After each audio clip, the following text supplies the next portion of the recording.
اللهم اغفر لنا ولوالدينا. اللهم كن لنا ومعنا حافظا ومعينا ومؤيدا وناصرا.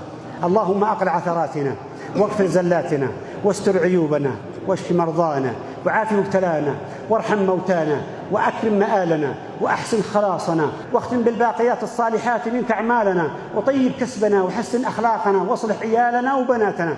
اللهم أحسن خاتمتنا بحولك وقوتك. اجعل لنا من كل هم فرجا، من كل ضيق مخرجا، من كل عسر يسرا، ومن كل بلاء عافية.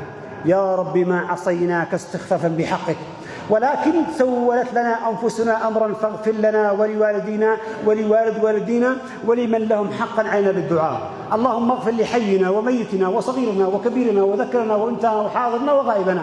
من أحييته منا احيه على الإسلام، من توفيته توفي على الإسلام، وادخلنا جميعا الجنة دار السلام. طهر قلوبنا من النفاق والحقد والحسد والكراهية والبغضاء والمعاداة، وألف بين قلوبنا. إلهي وسيدي ومولاي، اللهم كما جمعتنا في هذا المسجد من غير موعد سابق، اللهم اجمعنا جميعا في مستقر رحمتك وتحت ظل عرشك.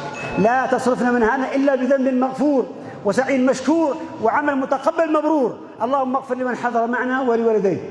اللهم نور قلبه واغفر ذنبه وارفع درجته واصلح نيته.